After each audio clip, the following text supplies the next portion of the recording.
नमस्कार छात्रों, आज की इस वीडियो में हम निर्देशांक ज्यामिति के अंतर्गत विभाजन सूत्र आधारित प्रश्नों का अभ्यास करेंगे। इसके लिए प्रश्नावली 7.2 के प्रश्नों को हम लेंगे। तो प्रश्नों का अभ्यास करने से पूर्व हम एक बार विभाजन सूत्र को रिवाइज कर लेते हैं। मान लीजिए ए एक रेखाखंड है AB और बिंदु ए का कोऑर्डिनेट निर्देशांक x1 y1 है, बी का निर्देशांक है x2 y2 और यहाँ पर AB पर एक बिंदु P है जो रेखाखंड AB को M1 और M2 के अनुपात में विभाजित करता है। तो प्रश्न ये उठता है कि बिंदु P का निर्देशांक क्या होगा। तो बिंदु P का निर्देशांक ज्ञात करने का जो तरीका है बहुत इजी है, चाहे सूत्र को याद रखें चाहे ट्रिक अपनाइए। दोनों निर्देशांक को किनारों पर लिख लेना है और विभाजन बिंदु आपका बीच में रहेगा। यदि आपके पास अनुपात है तो बिंदु P का निर्देशांक आसानी से आप निकाल सकते हैं। कैसे सूत्र बनेगा? M1 का गुणा इधर करना है और M2 का गुणा इधर करना है। दाईं ओर का जो अनुपात का पद है बाईं ओर गुणा करना है, बाईं ओर का जो अनुपात का पद है दाईं ओर करना है। कैसे करना था? M1 अब x निकाल रहे हैं तो x निर्देशांक का इस्तेमाल करेंगे, y में तो y M1 x2 plus M2 x1 बटे दोनों अनुपातों का जोड़, ये हो जाएगा। इसी तरह से y बन जाएगा, y निर्देशांक बिंदु P का M1 y2 plus M2 y1 और लीजिए विभाजन सूत्र बन गया, अर्थात विभाजित करने वाले बिंदु के निर्देशांक है x और y। अब हम सवाल लेते हैं, प्रश्न क्रमांक 5 है। प्रश्न क्रमांक 5 क्या है जरा देख लीजिए। वह अनुपात ज्ञात कीजिए जिसमें बिंदुओं A 1-5 और बिंदु B 4-5 को मिलाने वाला रेखाखंड, अर्थात इन दोनों बिंदुओं को मिलाने वाला रेखाखंड x अक्ष से विभाजित होता है। इस विभाजन बिंदु के निर्देशांक की जांच कीजिए। अर्थात इन दोनों बिंदुओं को मिलाने वाला रेखाखंड x अक्ष को जिस बिंदु पर विभाजित कर रहा है उसका माने अनुपात ज्ञात करना है कि किस अनुपात में विभाजित कर रहा है। साथ में हमें विभाजन बिंदु का निर्देशांक भी ज्ञात करना है। यहाँ पर सिचुएशन क्या है सवाल का? इस तरह से है, ये आपका x अक्ष है और मान लीजिए ये रेखाखंड है, ये है ये B है। यहाँ पर देखिए ये विभाजन बिंदु है, ये रेखाखंड x अक्ष से विभाजित हो रहा है। तो जैसा कि आप जानते हैं x अक्ष पर स्थित समस्त बिंदुओं का y निर्देशांक सदैव शून्य होता है। यहाँ पर y निर्देशांक शून्य होगा, यहाँ पर d और यहाँ पर d होगा। तो x अक्ष पर स्थित किसी बिंदु का निर्देशांक किस रूप में होता है? x 0 के रूप में होता है। इसी को हम आधार बना करके और सवाल को सॉल्व करते हैं। आइए देखते हैं। तो ये सवाल का हल है 5वां। यहाँ पर पहले जो चीजें हमें पता है उसको हम लिख लेते हैं। दिया है बिंदु A 1-5 और B -4-5 है। ये दो बिंदु हमें दिए हुए हैं, मैंने लिख लिया। अतः यहाँ x1 y1 के रूप में किसको ले लेते हैं? 1-5 के रूप में। चाहे तो आप अलग भी कर सकते हैं। x1 बराबर हो जाएगा 1, y1 बराबर हो जाएगा -5। दूसरे पॉइंट का हम क्या नाम देते हैं? x2 y2। तो कितना है देख लीजिए, -4-5 अर्थात x2 है -4 और y2 है आपका 5। हमें इतना मिला हुआ है। अब हमें निकालना है, अनुपात ज्ञात करना है। तो जो चीजें हमें नहीं मालूम है उसको मान लेते हैं। माना रेखाखंड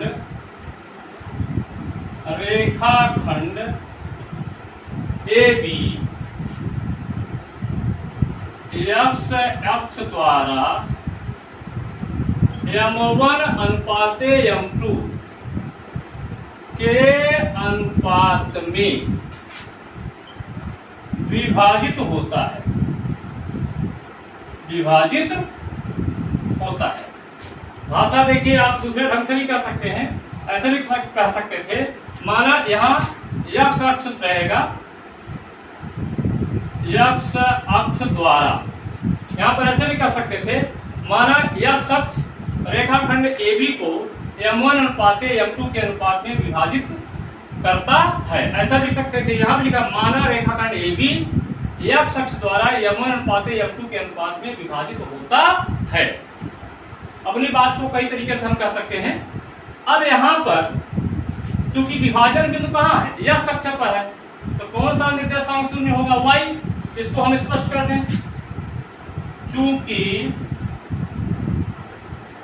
विभाजन बिंदु x अक्ष पर है, अतः विभाजन बिंदु का y निर्देशांक क्या होगा, शून्य होगा। विभाजन बिंदु का कौन सा निर्देशांक शून्य होगा, y निर्देशांक शून्य होगा। तो विभाजन बिंदु के निर्देशांक को हम क्या मान लें, अतः किस रूप में माना जाएगा, अतः माना विभाजन बिंदु का, विभाजन बिंदु के निर्देशांक क्या मानेंगे, x0 है। तो हमने मान लिया निर्देशांक।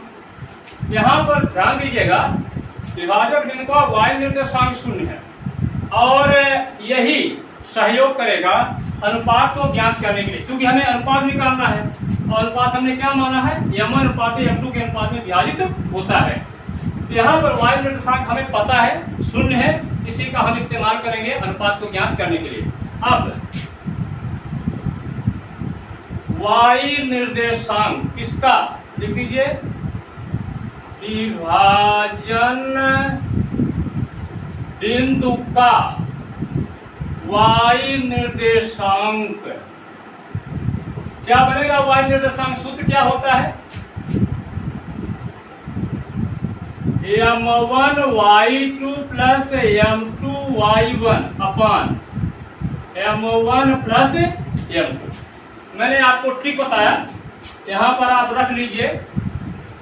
यहाँ पर पॉइंट है 1 -5, यहाँ पर है -4 5 और एक बिंदु P है, मान लीजिए ये है m1 और ये है आपका m2। इसका गुना इधर से होगा, इसका गुना इधर होगा।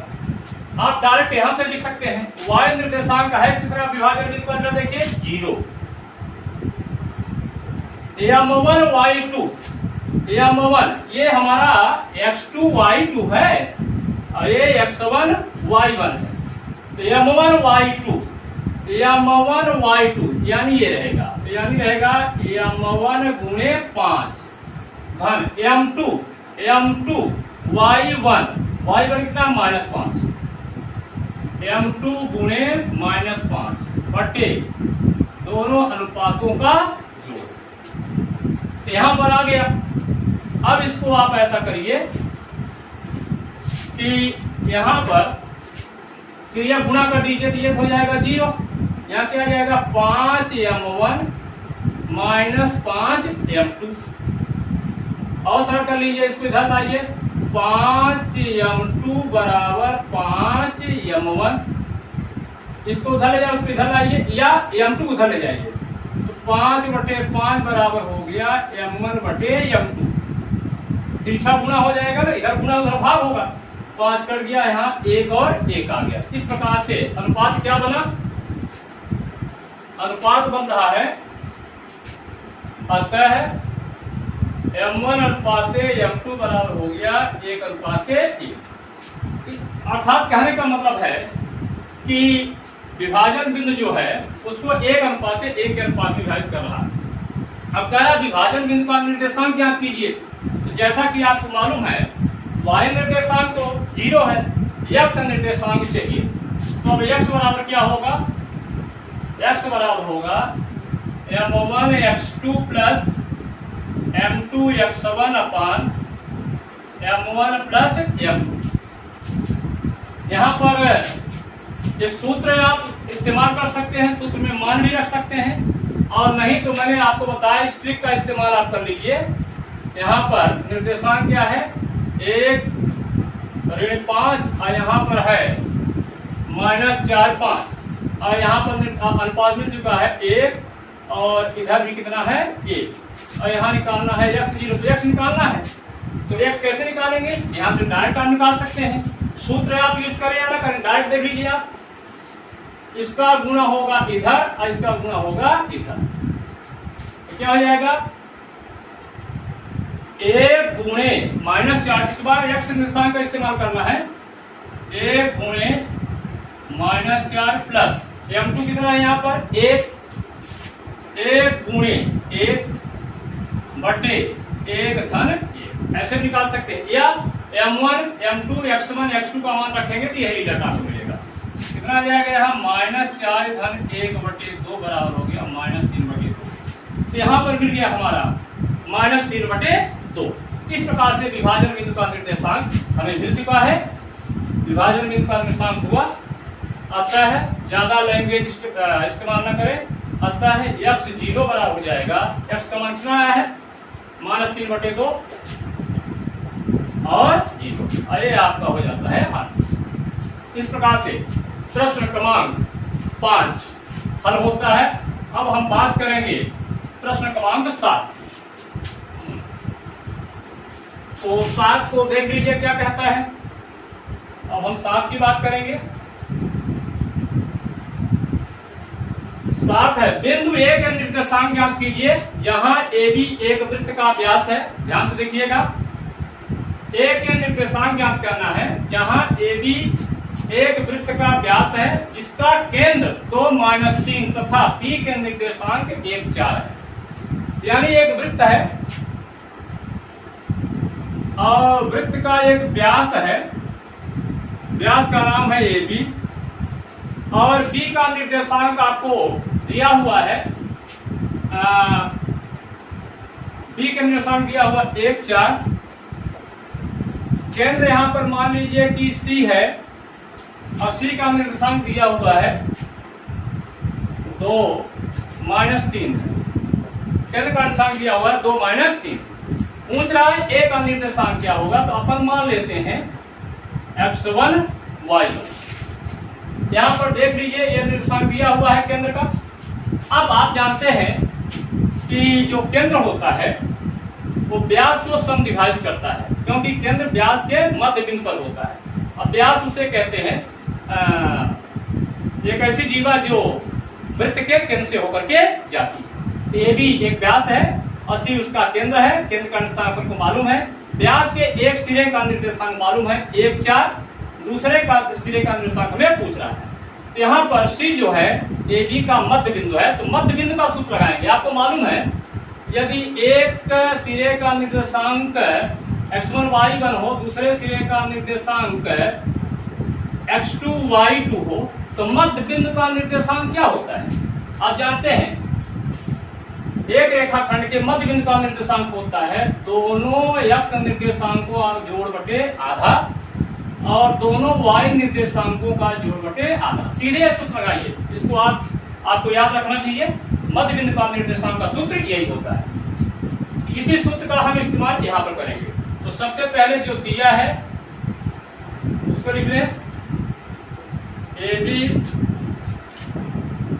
वृत्त का व्यास है तथा बिंदु B का निर्देशांक क्या दिया हुआ है? 1 4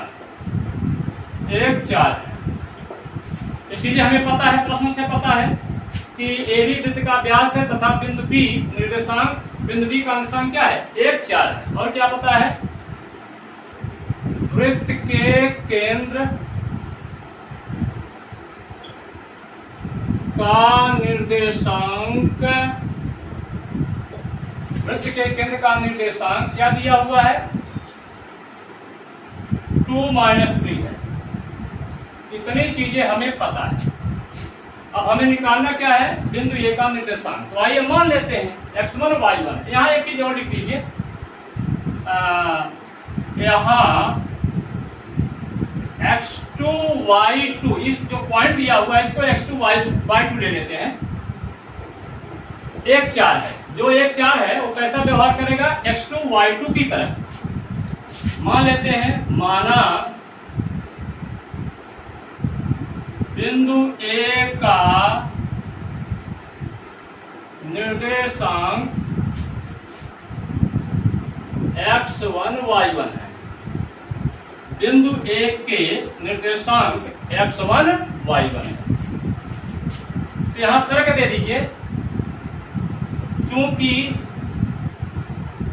वृत्त का केंद्र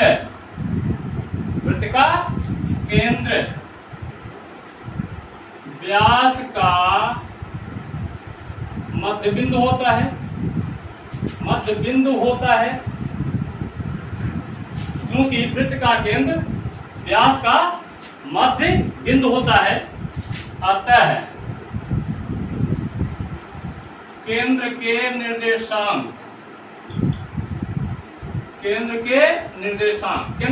क्या होंगे दोनों किनारों का जोड़ बटे आधा। यहाँ क्या है x1 और यहाँ क्या है 1 है। ये हो जाएगा x1 धन x2 बटे 2, पहले ऐसा कर लीजिए, और y1 धन y2 बटे 2। क्योंकि क्या ऐसा किस आधार लिखा, क्योंकि वृत्त का केंद्र व्यास का क्या होता है मध्य बिंदु होता है, तो मध्य बिंदु का निर्देशांक ये होता है। अब केंद्र का निर्देशांक क्या दिया हो जरा देखिए 2 - 3, 2 - 3, इधर x1 तो x1 ही है, प्लस x2 के स्थान पर कितना है जरा देखिए, यहाँ पर 1 है बटे 2, y1 तो y1 है, y2 के स्थान पर कितना है 4 बटे 2। ये केंद्र का निर्देशांक था, ये है व्यास के मध्य बिंदु का निर्देशांक। व्यास के मध्य बिंदु का निर्देशांक मतलब केंद्र का निर्देशांक।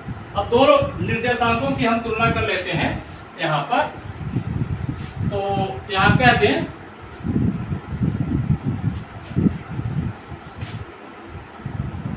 x और y निर्देशांकों की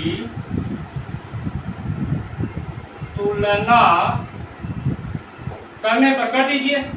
इधर क्या है x1 + 1/2, इधर क्या है 2 है, तो यह जाएगा x1 + 1 बराबर हो जाएगा 4, तो x1 बराबर हो जाएगा 4 - 1, तो x1 बराबर हो गया आपको 3 मिल गया। ठीक है, तथा y निर्देशांक तुलना करिए, ये y निर्देशांक है और यहाँ पर ये भी y है और ये भी y है, दोनों बराबर हो जाएंगे। तो y1 धन 4 बटे 2 बराबर -3। अब इसको सरल कर लीजिए आप, तो y1 धन 4 बराबर 3 दूना 6 -6, तो y1 बराबर हो जाएगा -6 - 4 बराबर हो गया -10। इस प्रकार से हमें x1 मिल गया और y1 भी मिल गया। तो लिख दीजिए आंसर, अतः बिंदु A के निर्देशांक बराबर x1 y1। x1 कितना है 3 और y1 कितना है -10। तो हमें केंद्र का निर्देशांक मिल गया है, बिंदु A का निर्देशांक मिल गया है 3 - 10। इस प्रकार से प्रश्न क्रमांक 7 भी हल होता है। प्रश्न क्रमांक 8 को लेते हैं। प्रश्न क्रमांक 8 को ठीक से पढ़ते हैं। यदि A और B क्रमशः -2 और 2 - 4 हो तो यानी बिंदु ए का निर्देशांक -2 हो और बिंदु बी का निर्देशांक 2 - 4 हो तो बिंदु पी के निर्देशांक ज्ञात कीजिए ताकि AB बराबर 3/7 AB हो और P रेखाखंड AB पर स्थित। यहाँ पर स्पष्ट है कि बिंदु P जो है रेखाखंड AB पर स्थित है और AP और AB के बीच में रिलेशन क्या है? AP बराबर है 3/7 AB। तो हमें ज्ञात करना है क्या? बिंदु P के निर्देशांक। तो आइए इसको सॉल्व करते हैं। यहां बना लेते हैं, जरा देखिए ये हमारा AB है और यहां पर हमारा बिंदु P है। इनके बीच में जो रिलेशन है देखिए AB और AP, आगे देखते हैं दिया है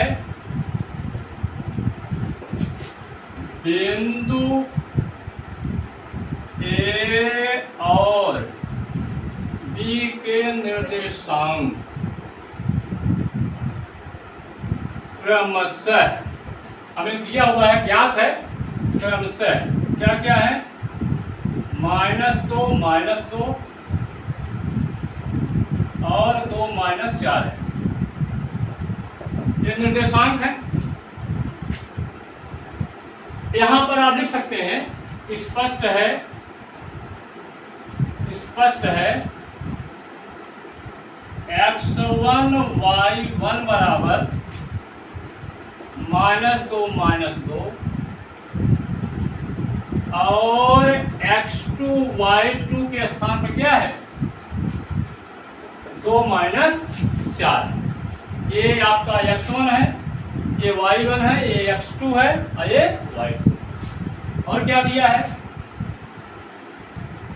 साथ ही क्या दिया हुआ है जरा देख लीजिए। AB बराबर दिया हुआ है 3/7 AB। इसको ऐसा लिखें।